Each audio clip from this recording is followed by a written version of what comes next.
Hey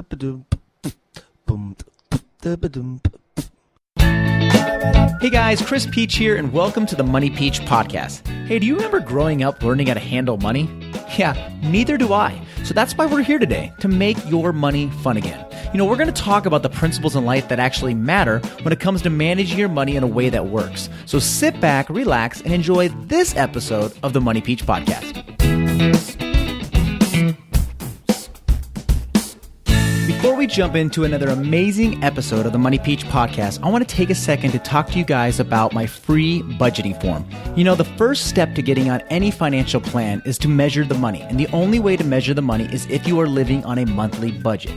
So after this episode, head on over to moneypeach.com and please download my free budgeting form. There's thousands of people now all over the world who are taking back control of their money using this same form each and every month. The number one habit of highly successful people is they're proactive. So be proactive with your money and get yourself on a budget. What's up, everyone? Welcome back to another amazing episode of the Money Peach podcast. I'm Chris Peach. This is episode 59. On the show today, I'm bringing on Brian Winch of Clean Lots. Now, a few weeks back, I'm looking through the internet. I like reading personal finance articles, scouring the internet, nerdy stuff like that. And I come across this article that says, man picks up trash for $30 to $50 an hour. And I'm thinking, this is a great side hustle. This would be something that someone that's in debt, trying to get out of debt, could possibly do too. So I start reading through it, and this guy has an amazing story. This guy back in 1981 starts this business where he picks up trash in parking lots, and today it generates over 6 figures a year. And yes, I said he picks up trash in parking lots, and now he's sharing a story on how you can get started as well. He has an amazing story, amazing journey going from 1981 to present day, and it's a really cool story. I'm excited to have him on the show. So without further ado, let me bring on Brian Winch of Clean Lots.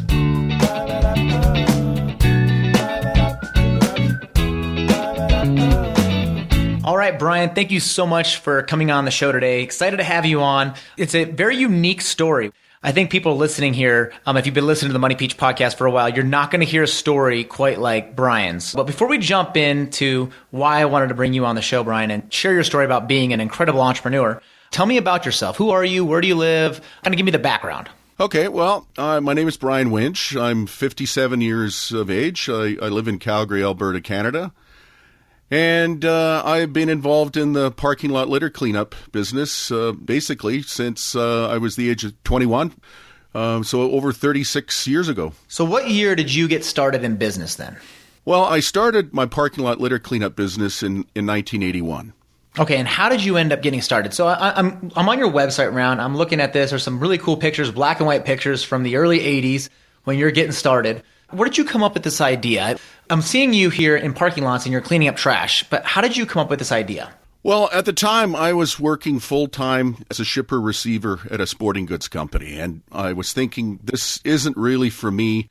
There's got to be more to life than showing up at a full-time job, especially one that I really wasn't too excited about.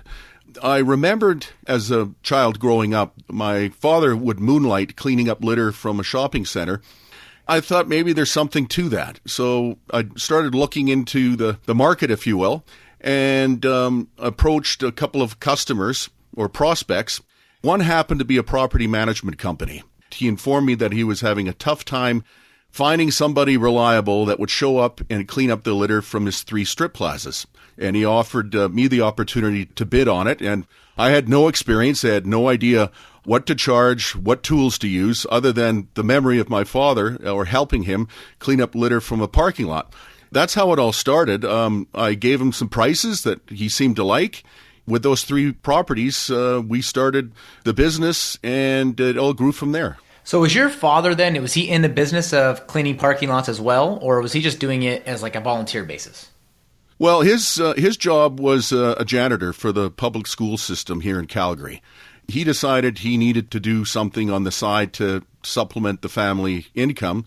He was doing that by cleaning up litter from a parking lot in the neighborhood. And as kids, we would go with him every once in a while just to see what he was doing and help him out. And I remember thinking that it was a unique opportunity or a unique way to make money. And being an outdoor person, I enjoy working outside. And I thought, well, this is something worth investigating. Okay, so you start this business then in 1981, right?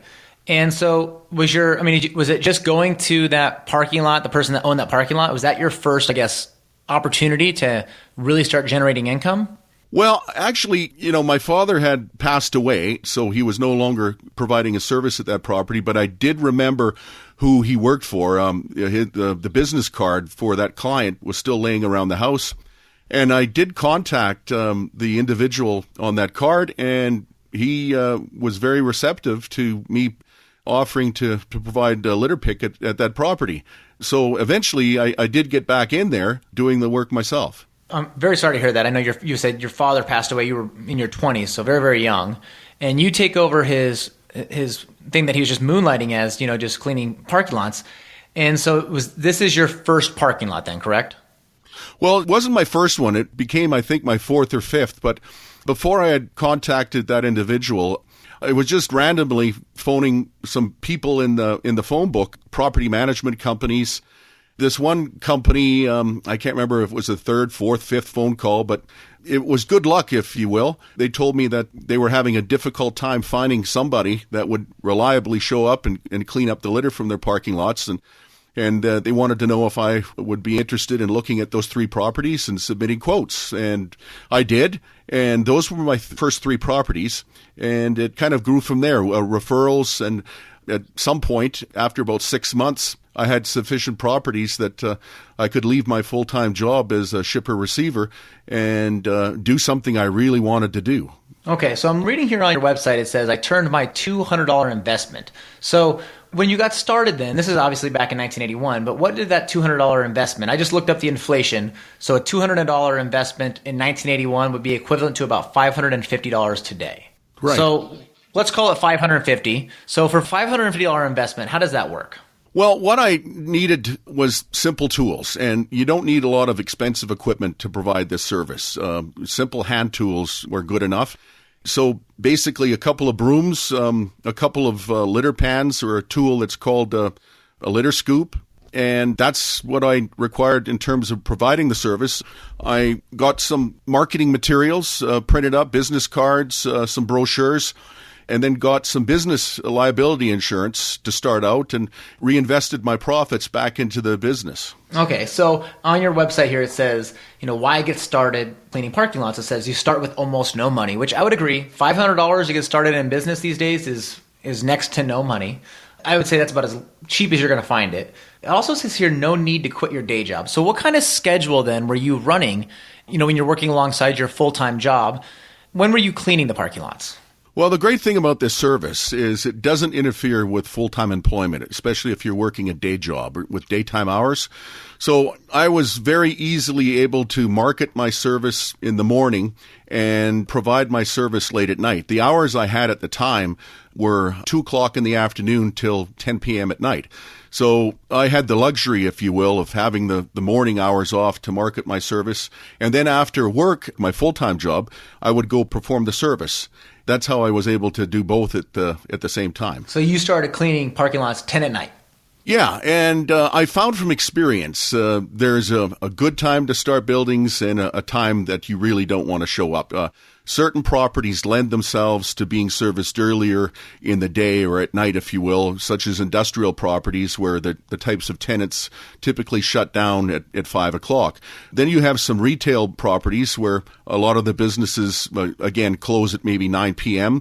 You've got some other types of properties that might have a liquor store open till 2 a.m. You've got bars, restaurants that are open to the same hours. And really, you can't show up at those properties until those businesses have closed for obvious reasons. You can't be cleaning up when there's cars still in the parking lot or people still potentially making a mess. Okay. And have you found, Brian, that, is it code or is it law that a lot of these companies or these property owners that they have to have these parking lots cleaned? Yeah, it's getting more and more strict in terms of the standards and the laws that different municipalities have on the books. There's oftentimes, the city has a website or there's a telephone number that people can phone if they don't like the amount of litter that's on a private property. So property owners are obligated to maintain their properties, not just for legal reasons, but, their tenants, customers, they all expect clean properties. If they don't have them or keep them, they will find out either from their customers, their tenants, or in the case of the city being called in, they will be given notice. They have so many hours to clean up the litter from their property, or the city will go in and then bill their property taxes for that. Oh, wow. Okay, so the question I think we're all asking here, and the one I'm going to ask, I'm sure we're all thinking it, I should say, is what can you generate? What kind of income can you generate from starting off? So you're just getting, here's what I'm picturing. Someone's listening to this right now, Brian, and they're thinking, man, I need to generate income, whether it's to pay off debt or just to make a little bit more money, or they have a reason and they want to generate income. And there's just so many different ideas out there. Some of them cost a lot of money. Some of you have to go to school for, some of you have to have a master's degree. And now they're listening and they're like, okay, this guy here is telling me that you can get started with maybe $500 or so in today's dollars. No education required. You can keep your full-time job, work along the side of it. So now the question is, how much money could I really be making if I get started? Well, obviously, when you start out in this business, even if you have the intention of turning it into a full-time enterprise, you're starting out with nothing. You've got no customers. So obviously, you're going to start out part-time. Part-time might be one property, it might be two or three, and it all builds from there. Each property management company, they're in the business of managing property. So if you get your foot in the door and they give you one property, if they're happy with your service, they've got other properties that they would be happy to have you service for them. And that's one customer. So typically a lot of people get started in just the same way I got started, with two or three properties, depending on the size. Most of the properties that we service are small to medium size because the litter pick service is contracted out. The larger big box stores or town centers or even the indoor malls, they typically have people on staff or it's done in-house. But starting out part-time, depending again on the size of the property, one can work 2 or 3 hours each day before their full-time job and potentially make anywhere from $1,500 to $3,000 a month. Wow. Simply by going for a walk. So a lot of people have remarked, this is great. I'm getting paid to go for an early morning walk. And, I guess that's the way you look at it. That's what it amounts to. So that's a good starting point. So if somebody were to go approach a property management company, would it be fair to say that they could approach them and the number between $1,500 and $2,000 a month is something that they could, potentially ask for? Or how does that work? Do they do hourly or is it monthly service? But what's your experience?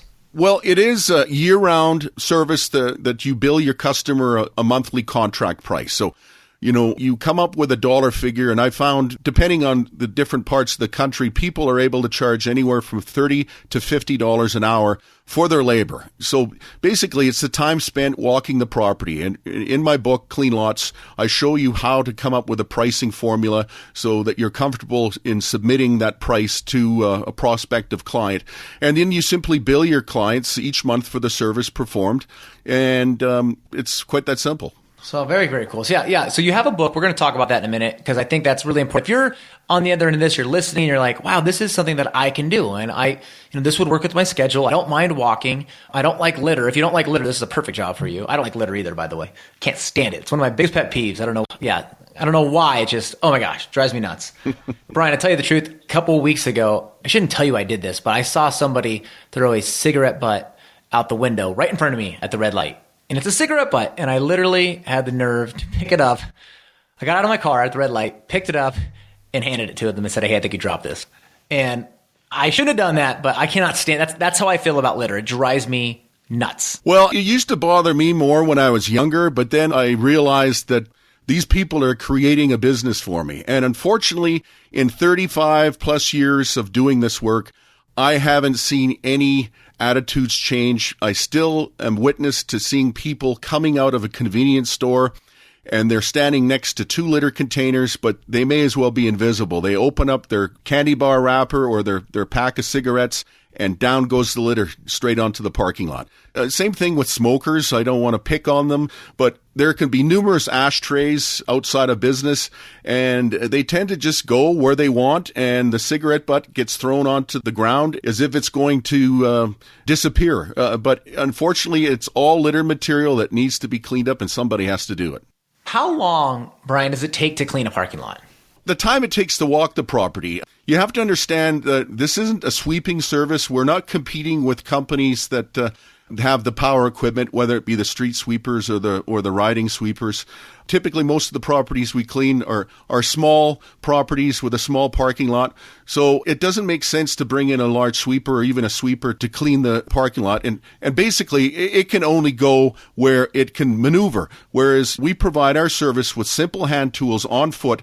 We can cover the entire parking lot, sidewalks, and surrounding landscape in just the time it takes to walk the property.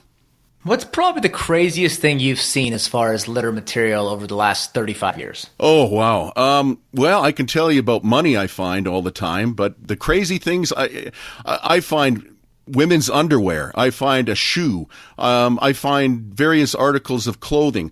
I find people's valuables, cell phones, wallets. I always make my best effort to return them. Sometimes the people's attitudes when they're contacted, very ungrateful, or I'm trying to pull a scam on them or something. But people are very careless with money. Oftentimes I'll find $20 bills, $10 bills just outside a restaurant or a bar. And I think the reason for that is a lot of people will stuff money into their pocket. Then when they reach in for their car keys, the bills fall out of their pockets and onto the ground. On one occasion, I don't think, I'll tell you two stories. One time I was cleaning a parking lot and I found an old $2 bill. And it was all scrunched up, and I just stuffed it in my pocket. And later in the day, I pulled it out. I thought I was going to stop for a drink. And we started unfolding that $2 bill, and inside of it was a $100 bill. It just blew me away. I had no idea why somebody would do something like that, but that was very interesting. Another time I was cleaning up in the springtime, and I was cleaning up around a garbage enclosure area where they have the waste dumpster. And I noticed right beside the bin, there was a roll of what seemed to be paper money, but it was very grimy and dusty and dirty and wet. And I picked it up, I took it home, let it dry out, and I started unfolding the bills, and it came to over $600.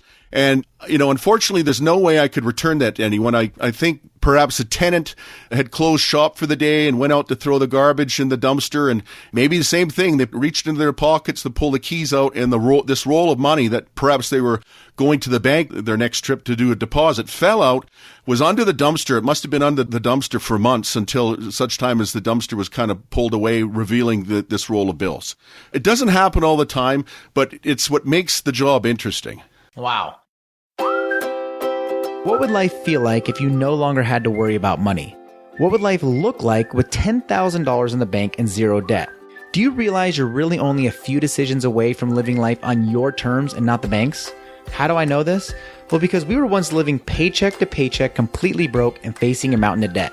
However, fast forward to today, we're debt-free, we're building wealth, and we live life on our terms, not the bank's. So now it's your turn. I would love for you to join me on my free workshop where I share the same step-by-step system we use to take back our life and our money once and for all. So head on over to moneypeach.com/workshop and grab your free spot in this online training that you're going to absolutely love. Once again, that's moneypeach.com/workshop.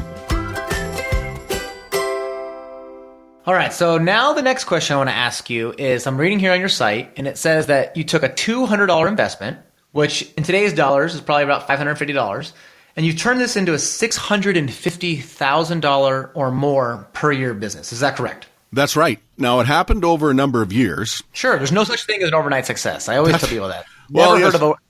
There's no such thing. Yeah. Exactly. So it happened over a number of years, and at one point I joined forces with my brother. He came into the business about 6-7 years later, and we decided to see how big we could get this business, how big we could build it. With his help and a number of other people, we've got an army of people that work for us.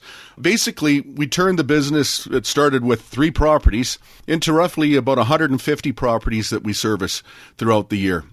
So our billings for the year in contract value is roughly about $650,000 a year. Wow. So, that just kind of gives us an idea in our minds. If 150 parking lots is worth around $650,000 revenue per year, invoiced, it just kind of gives you an idea. Okay, what if I had 5? What if I had 10? You start doing the math in your head. This seems like it's a pretty lucrative business. Now, I'm here in Phoenix, Arizona, and I can tell you that in the summertime, there's probably a whole month where it never actually goes below 100 degrees, even at night. Yeah, I can believe it. I've been there. And you're in Calgary, right? Which you're on the other end of the spectrum. I mean, so it's not, I would say, yeah, we're walking the properties, but there is some elements you're dealing with. I mean, how cold does it get in Calgary in January? Well, Calgary is close to the Rocky Mountains, and we get these Chinook winds that come down occasionally in the winter months where it can take the temperatures from minus 20 to 50 or 60 degrees. But you have to get out and you have to be prepared to work in all weather conditions. And if you enjoy the outdoors, it's not really a hassle. You just dress accordingly. So yes, you do have to work in cold weather. You do the best you can, and it goes from there. We're all much like the postal workers. What their slogan is: you work rain, sleet, or whatever. You just need to get the job done. And that's one of the things about this business that your prospective clients are looking for, is somebody who is just willing to get out there and do it. And surprisingly, there are people that aren't willing to do it, and that just means more money for those of us that want to do it. It's so cool. I love this story because I'm picturing people right now that are, the wheels in their mind are spinning going, okay, how do I get started? So you put together kind of a how-to guide on basically everything that you've learned over 36 years condensed into a book. Tell me about your book and how this would benefit. Say that I'm looking to generate some side income. What would I do to start? Or where could I find your book? Kind of give me the background of your book and how that works. Well, you can obtain my book on my website at cleanlots.com. Basically, it shows a person how to get started cheaply, just as I did. You don't need a lot of money to get started. It's not a franchise. You can build a business like you want to build it. You can do 2 buildings. You can keep it like that, or you can build it into a full-time business. And I'm here to help too. Amazingly, I guess I provide free support. And the reason I can do that is because it's such a simple business. People will have some questions, and people will want to bounce some ideas off me, and chances are pretty good that I've been down that road before. But I'm happy to show other people in other cities where I can't be in every place at the same time, how to duplicate my success, if you will. I like this a lot because you're not looking to franchise this. So I think a lot of people are thinking, oh, he's trying to franchise this. You're just looking to provide support via your book so people can literally start their own business where they own and control all of it. That's right. And, I really wish that something like this was available when I got started too, because I wanted a business of my own. I just didn't want to work for somebody else. I'd like the freedom to come and go as I please. And this opportunity, it's given me a very good lifestyle, and it's done a lot for me. And I would like to share this with other people that want to make a few extra bucks on the side. And, it's not difficult to get started. You don't need special expensive equipment. You don't need to rent a facility like an office or a warehouse. You're not selling a whole bunch of products. Your customer is very defined. You're dealing with property management companies, and in some cases, maybe, larger landscape maintenance companies that want to subcontract the work out to you. But you know who your customer is. So it makes it very easy and affordable to market to that group because you know who they are. Wow. That's really, really cool. And I'm trying to think now, as you were talking, I'm thinking, who would the competition be? I guess I've never seen anybody out there cleaning the parking lots before. When you got started, who is like your competition? Who are you fighting business for? Well, I'm not going to lie and say nobody is doing this, but what makes us different is that we provide a niche service. We don't try to pretend that we can do everything for our customers. We're not a janitorial company. We're not a landscape maintenance company. We're a service that's solely dedicated to providing litter pickup with the appropriate tools at the right time of day. So, yeah, our competitors can be janitorial companies, typically the larger ones, because a lot of the smaller mom-and-pop janitors, they're not interested in going outside and cleaning. They're only interested in getting cleaning contracts indoors. But some of the larger janitorial companies will offer various services like window washing or a porter service. In some cases, that could be a competitor. Also, some of the larger landscape maintenance companies, again, not the smaller ones that only want to work outdoors and during the day, but some of the larger ones will offer some of these other services, or their clients will put in the bid process that we want you to do landscape maintenance, snow removal, and provide a litter pick service. And some of the reason for that, or one of the reasons for that, is they don't know who to turn to, for litter pickup just as a standalone or a niche service. So they try to lump it in with somebody else to get the work. So the landscapers could be doing the work themselves. But as I mentioned earlier, that could be a great source for customers as well, because they typically don't want their crews working early morning hours. And it's a very efficient model in terms of pricing to utilize a landscape crew to do litter pick. So they'd be happy to contract the work out to people that provide a service like we do. Yeah, I think you got to stay in your lane. And, I think when landscapers try to become pool cleaners and pool cleaners try to become landscapers and window washers, and you start trying to add everything into one service, I think the thought is, we're going to be able to acquire more customers because we're widening our funnel. But then you're also staying out of you're getting out of your lane, and you're not doing what you are meant to do or what you're good at. And that's one thing I find so unique about you, Brian, is, so you started in 1981 picking up trash for money in parking lots. And in 2017, you're picking up trash for money in parking lots. You stayed in your lane. There's no wonder why, you went from a $200 investment to a $650,000 a year business. I think it's just because you stayed in your lane and you're an expert now. You are the expert as far as we know, as far as, people listening here is, to me now, you're the perceived expert. Anybody that's picked up trash in parking lots for 35 years, I don't think there's anybody better than you. Well, thanks, Chris. But one of the things we decided is we didn't want to become a jack of all trades and master of none. People have approached us and asked us if, we were willing to provide some other services such as pressure washing or window washing, etc. Don't get me wrong. This would be a great add-on service for some of those other businesses that maybe are having a tough slog competing with some of the other competitors that are out there. But we decided just to focus on this one service and to do it better than anyone else. And we've been successful. We've been around for over 37 years, and there aren't too many companies that can say that, I don't think. I say this quite a bit on the podcast here, Brian, but I remember reading a couple months ago that the average new startup or average startup business, 90% of them, not average, 90% of them will fail in the first 3 years. If you make it past 3 years, you're part of the top 10%. And you went 37 years. I mean, it's a really, really cool story. I really hope people out there who are like, I hear a lot like, oh, I need to pay off debt, but right now we don't have any more money. We can't figure out, no one's hiring. You don't need somebody to hire you. Right? You can go out and you can go solicit work just like Brian did. Literally, we're talking, you could generate $1,500 to $2,000 or $3,000 per month cash. I mean, this is a big deal. This is a big deal. That's an incredible way. We're talking another $18,000 to $25,000, maybe $30,000 a year, depending on how hard you want to work. And it doesn't require a master's degree. It doesn't require a huge investment, right? It's something that literally you could go home, write your business plan down on paper, and you can get to work, correct? That's right. And a lot of people that buy my book, they're motivated for different reasons. Some have debt. They're different ages. Some people are close to retirement and they're looking for something to do in semi-retirement, if you will. And some people just want to escape the workday world and do something for themselves and turn this into a full-time business and control their own destiny, if you will. So, we find that we have all sorts of different people that are interested in this opportunity. Yeah, it's a unique opportunity. It reminds me, I was at a friend's barbecue a couple weeks ago, and across the street from his house, there's this guy who has this huge mansion, right? And I said, Jerry, what does this guy do that he has this beautiful home over here? And he kind of smiles and he goes, he picks up porta potties and pumps them out. I'm like, really? You know what? That's right. And that just brings me to one of my favorite books. I remember years ago reading The Millionaire Next Door, written by Thomas Stanley, and I think it was William Danko.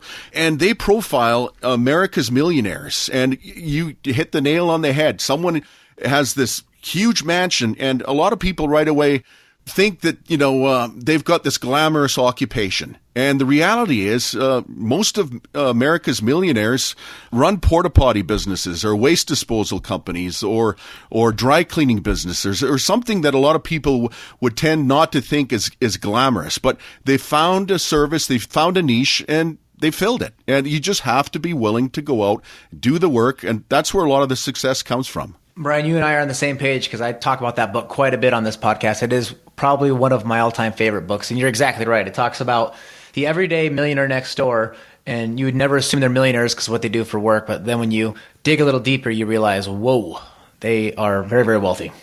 Well, I've learned, don't judge a person from the clothing, because a lot of people that perhaps tenants working late at night, maybe a pizza place, and they see me roll up in front of their business, and they see me cleaning up litter, and they feel sorry for me.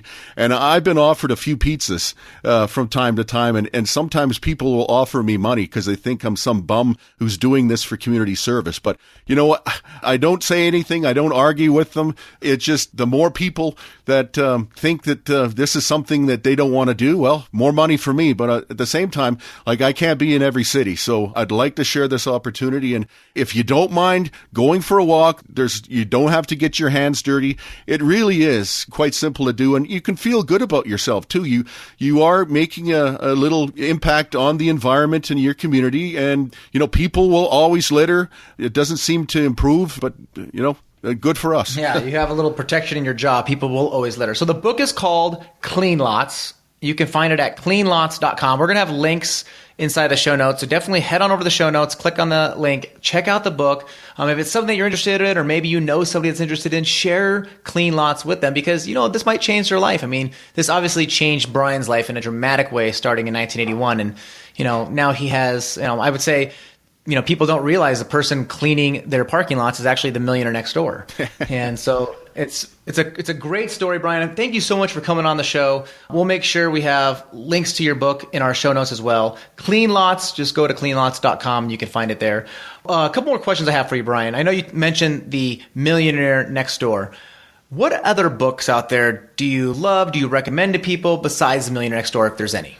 Oh, I was afraid you were going to ask me that. I consider myself a fairly well-read person, but it tends to be a lot of the sports books, the newspapers. It's good to read your daily newspaper just to get news of business happenings, property management office opening up, people moving around. But like I said, I've read a couple of autobiographies from John Madden. He wrote a book a few years ago. I just recently came across that, and that was pretty interesting. But like I say, that's pretty much for me. Do you have an iPhone or an Android phone? Actually, you know what? I'm not embarrassed to say I have a flip phone, and I find it easier to use. It's less bulky, and it works for me. It's got all the functions on it that I need. All right, and this is what's really cool. You're the first person I've had on the podcast that has a flip phone, because I always ask the question, what is the background on your phone? What's on the screen? But you know what? I had a feeling you were going to say flip phone, so that's why I asked you first what kind of phone you had. So, well, I got a lot of grief from my family when I got that. It was about 10 months ago. It's a brand new. They're still making them. But I read something recently that apparently some millennials or minimalists, they're looking to downsize, and a flip phone serves their purpose. But like I say, it works for me. There you go. A guy who runs a very, very successful business is able to do it with a flip phone. So if you are overpaying your cell phone bill, you're deeply in debt, living paycheck to paycheck, and you're wondering, what can I give up? I promise you, if you went to a flip phone, you will wake up tomorrow morning vertical. You're not going to die, right? That's right. Brian, thank you so much for coming on the show. This was a lot of fun. Love hearing your story. I think you're definitely going to help a lot of people out. So thank you for putting your book together and, just giving back, because I see an opportunity for you to definitely franchise this, but the fact of the matter that you're just trying to go out there and help people, I think that's really, really cool. So thank you so much for coming on and sharing your story. Well, thank you, Chris. And just like that, we wrap up another amazing episode of the Money Peach podcast. All the show notes, the links, anything Brian and I talked about can be found over at moneypeach.com/session59. That's moneypeach.com/session59. Special thanks goes out to my producers, Steve Stewart, my assistant, Kayla Sloan. Without them, this show would not be possible. We'll see you guys next week for episode 60. You're not going to want to miss it. I'm bringing on Mark Asher. Tells this story about how he became an afternoon talk radio DJ for over 10 years in one of the biggest cities in the country, how he rose to fame, and then his fall and rising back again. So stay tuned next week, same time, same place, with another amazing episode of the Money Peach podcast. Take care.